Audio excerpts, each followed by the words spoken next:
Welcome to my channel, everybody, and this one is going to be a simple short video on I did go for a small run today, and as a result of the fact that I knew the bike needed to be my CBF needed to be serviced.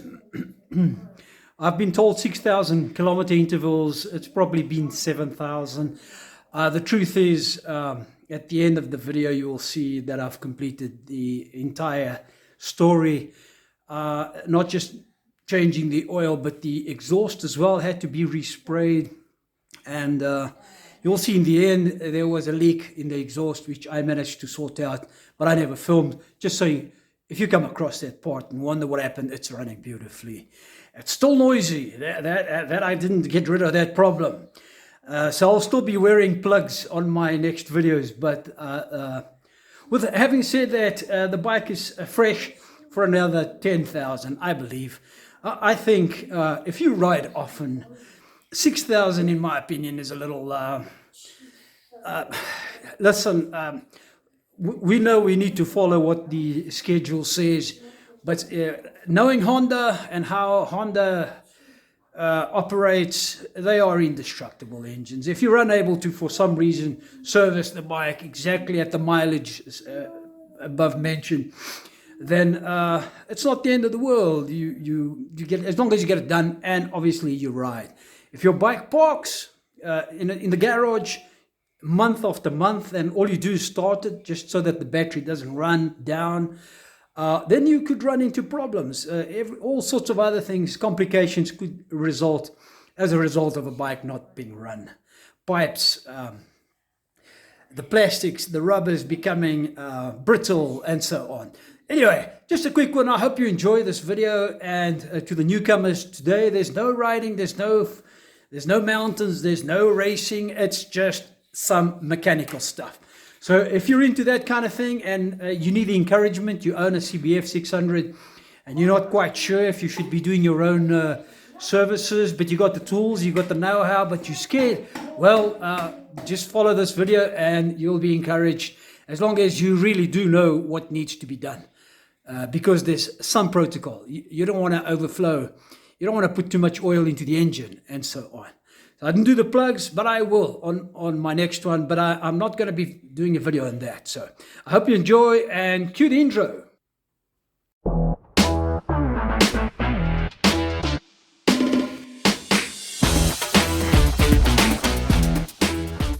And this is a quick one just to let you see,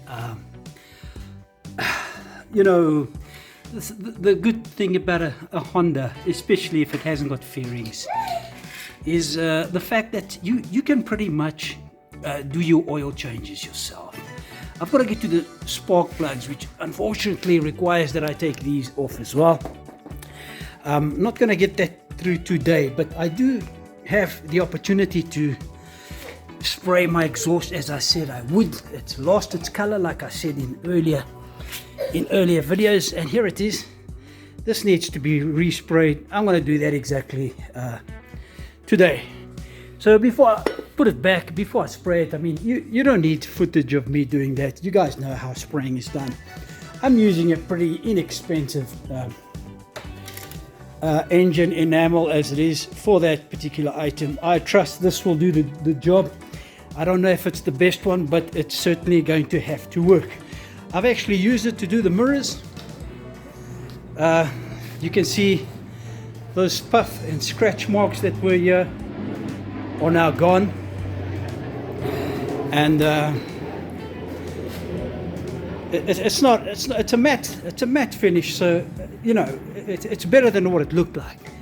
It's certainly not the best, but it is an improvement. So this is the ideal time for you to get through to all the little nit and gritty areas that you can't clean during a normal wash on the bike. So I'm going to take a look at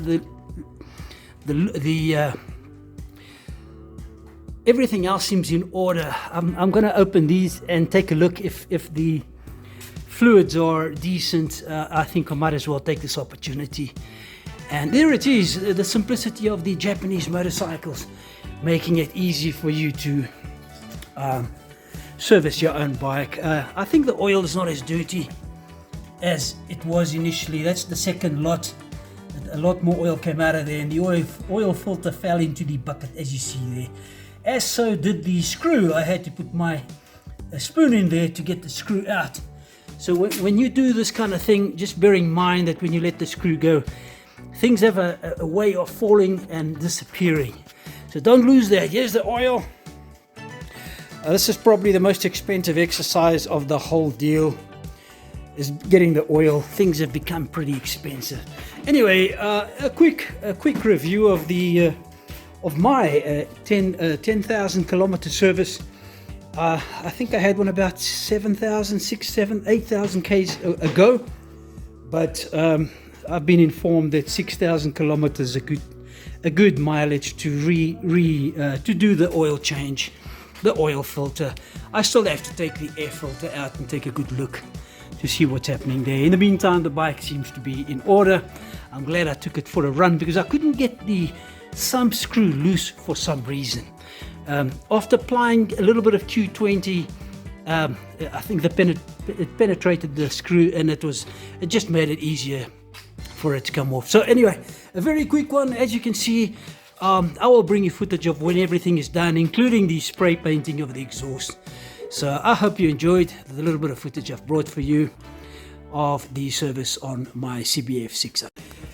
So for the first time, I've actually managed to take a look at the coolant by removing the chain guard. I've removed the coolant cap and added some water. It's a little above the actual line, you can't see there. But I believe that if it does get extremely hot, there is an overflow pipe. It's one of these here that will get rid of the excess water. But I had to add a little bit because I've never ever managed to actually get to it. But anyway, that is done. I think the last thing I need to do now is put the oil in, the filter, the oil filter in, the air filter, which is here. That it's 3 screws, pretty easy to get access to that one. So as a whole, this bike is pretty accessible, very easy to get into. I'm going to give the chain another clean as well. This is how I'm saving the oil to recycle it, save the planet, obviously. I got a guy, apparently they use the oil to paint and protect wood. Fencing around perimeters. I have checked the brake fluid as well over here. I had to take this screw off over there to be able to get it out of that. So that's got to clean as well. The oil, the brake fluid is good. I haven't done the front, but I will do it in a moment. And I think that's pretty much it. I just need to make sure the exhaust is, as you see, it's received the first coat. I'm going to give it a second coat of paint, let it dry, and we're almost done. And after this, it's probably going to be a video of the whole bike complete. Right now it looks a mess, as you can see, but the bike is I think it needed this. There's a huge reason behind this major overhaul, let's call it. I don't think the bike really needed the oil change so quickly, but I'll reveal that in due course. It's a little premature to bring out all the information. I see the oil is still dripping down there. That's taken a good part of a half an hour.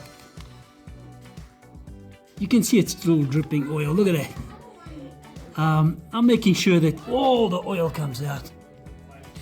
That's the second time I replaced the newspaper there. Look at that, still dripping. So I'm going to wait for that so I can give it a proper clean.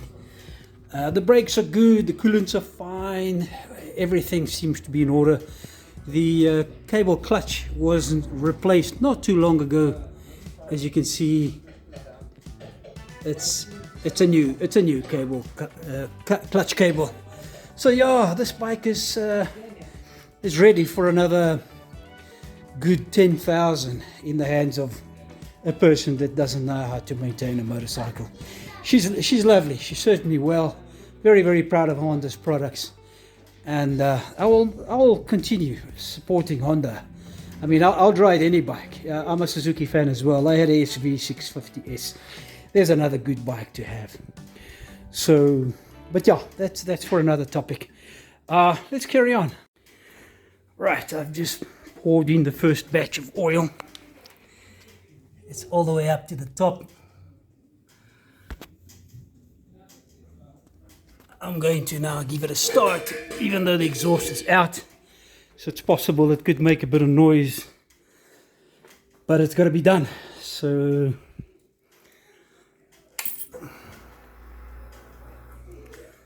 43,000 exactly on the clock.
What a racket, my word. Just when I thought I didn't have an exhaust on the bike, I now realize I do have.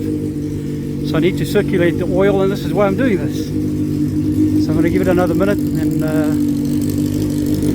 check the levels again.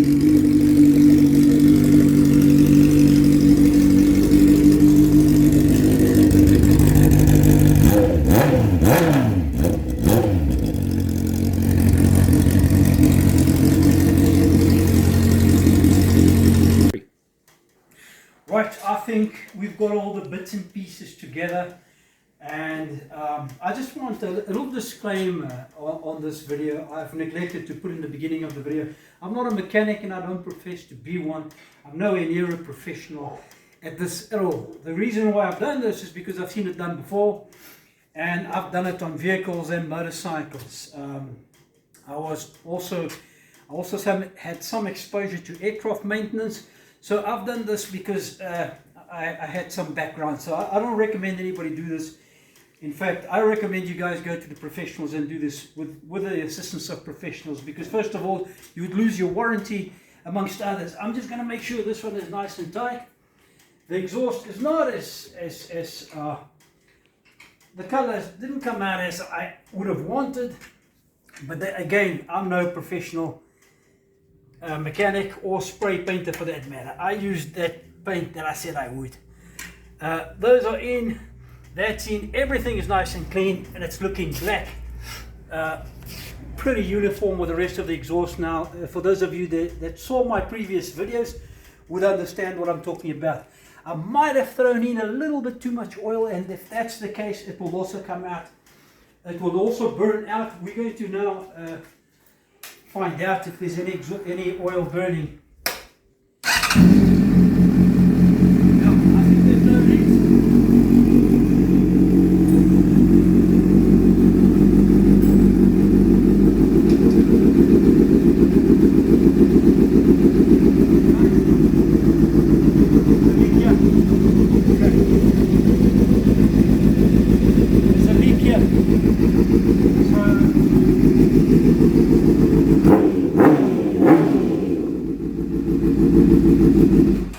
So there's a bit of a leak here. I'm going to have to re-look at everything, but otherwise everything is pretty neat.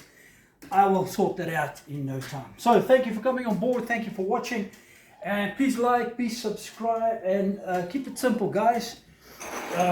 Whatever you do, particularly with mechanical work, don't get involved with stuff that you don't know anything about. So thank you once again for coming on board. We'll see you on the other one.